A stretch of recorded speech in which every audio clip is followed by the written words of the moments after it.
세계 1위 미래학자 제이슨 생커는 금융의 미래라는 책에서 양자 컴퓨터는 큰 돈을 지불할 수 있는 금융 분야에서 가장 빨리 도입할 것이며 이로 인해 금융주가 가장 수혜를 받을 것이라고 밝혔습니다. 그러나 최근에는 금융주가 엄청난 폭락을 하며 2008년 이후로 없었던 큰 규모의 은행들이 2023년에 파산하고 있습니다. 실리콘밸리 은행, 미국 16위 은행이 파산하였습니다. 크레디트 스위스, 금융당국 주도로 같은 스위스 금융사인 UBS에 인수되었습니다. 퍼스트 리퍼블릭 은행, 금융당국 주도로 JP모건에 인수되었습니다. 메트로폴리탄 뱅크 홀딩스, 웨스턴 얼라이언스 뱅크업, 팩 웨스트 뱅크업 또한 큰 하락이 있었습니다. 거대한 기업들이 어떻게 한순간에 이렇게 된 것일까요? 급격한 금리 인상으로 인해 은행들의 보유 채권 가치가 하락했고 고금리로 기업들이 돈을 빌리기 어려워 있던 예금을 인출하게 되었습니다.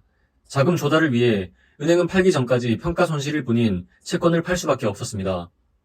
따라서 확정 손실로 되었고 이는 은행들의 재무 구조를 안 좋게 만들어 더더욱 은행을 불신하게 되었습니다. 따라서 주가 폭락과 더 많은 예금 인출까지 겹치면서 금융주가 무너지고 있습니다. 미래학자 제이슨 생커는 양자 컴퓨터의 리스크 파악과 해칭 기능을 강조했는데 현 상황에서 양자 컴퓨터가 금융계에 있었다면 이렇게 많은 은행들의 거래 정지까지는 안 나올 수도 있었던 것 같습니다. 일반 컴퓨터와 양자 컴퓨터의 차이는 무엇일까요? 전통적인 일반 컴퓨터는 0과 1로만 정보를 처리하고 이를 이진수라고 합니다. 하지만 양자 컴퓨터는 단순히 1과 0의 개념으로 보지 않고 그 사이에 다른 비트가 존재합니다. 그 비트를 퀀텀 비트, 줄여서 큐비트라고 합니다.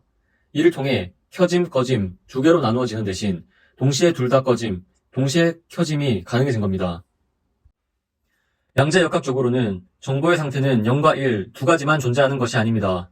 0이면서도 동시에 1인 상태도 있기 때문입니다. 개별적인 모든 계산을 하는 것이 아닌 중첩된 것을 생략하는 계산이 가능한 것입니다. 이런 큐비트를 가진 양자 컴퓨터가 복잡한 문제가 여러 개가 존재할 때 한 번에 여러 개를 처리할 수 있기에 매우 중요하다는 것입니다. 컴퓨터, 태블릿, 휴대폰, 그리고 특히 사물 인터넷의 대중화로 인해 세계에서 엄청난 데이터가 수집되고 있고 기하급수적으로 증가한 데이터는 데이터 저장 하드웨어의 비용이 대폭 감소하여 저장하는 데 부담이 덜했던 과거와 달리 너무 방대해져서 데이터 처리 비용이 대폭 증가하는 문제점이 생기고 있습니다. 비용이 절반임에 반해 컴퓨터의 성능은 2배가 될 수 있다는 무어의 법칙이 깨지고 있다는 것입니다. 따라서 이제 양자 컴퓨팅은 데이터 처리 능력을 높이는 유일한 전략이 되었습니다. 현재 금융권에서는 이용되는 데이터 양도 상상을 초월합니다. 그래프나 차트를 가지고 날짜 단위에서 시간 단위로, 분 단위로, 그리고 틱 단위로까지 나누어 분석을 하기 때문입니다. 거래에서 우위를 점하기 위해서는 다른 정보보다 시간과 정확도가 앞서야 하기 때문입니다. 양자 컴퓨팅은 앞으로 10년 동안 컴퓨터 분야에 큰 변화를 가져올 것입니다. 데이터 분석 예측, 기계학습, AI 솔루션 사용 사례를 적용하여 혜택받을 산업을 분석하였는데 그것들은 금융, 정부, 수송 및 물류, 에너지, 의료, 농업 분야였습니다. 그 중에서도 금융 분야가 가장 큰 혜택이라고 주장하였는데 그 이유는 다음과 같습니다. 첫 번째, 금융 분야에서 중요한 문제 중 하나는 포트폴리오 최적화입니다. 이 문제는 매우 복잡한 수학 계산을 필요로 하는데 양자 컴퓨터를 사용하면 더 빠르게 문제를 해결할 수 있습니다. 이를 통해 투자 수익을 극대화할 수 있는 기회가 생깁니다. 두 번째로는 양자 컴퓨터는 금융 모델링에서 사용되는 여러 가지 확률 분포 계산을 빠르게 수행할 수 있습니다. 이는 금융 상품의 가격 평가, 위험 평가 및 자산 가치 평가 같은 분야에서 유용하게 사용됩니다. 리스크 관리 및 해칭 전략에 큰 도움을 받을 수 있습니다. 기업들은 금리, 외환, 상품 가격 리스크를 포함한 모든 종류의 위험에 처해 있습니다. 이런 위험을 미처 파악하지 못하거나 잘못 파악한다면 기업은 파산합니다. 금융계에서 이를 파악하기 위해 많은 데이터를 처리하고 분석해야 합니다.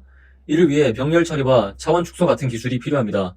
양자 컴퓨터는 이러한 분석 작업을 더 빠르고 효율적으로 수행할 수 있습니다. 하지만 물론 완벽하지 않고 단점도 존재합니다. 양자 컴퓨터는 계속 발전하겠지만 잘못된 프로그래밍이나 구성으로 인해 잘못된 결과를 생성할 수 있다는 것입니다. 이러한 문제는 데이터의 안정성과 보안 문제를 야기합니다. 10년 이내에 금융계의 양자 컴퓨터가 보편화되어 2008년 그리고 2023년 같은 금융주의 위기가 앞으로 없기를 바라봅니다. 시청해주셔서 감사합니다.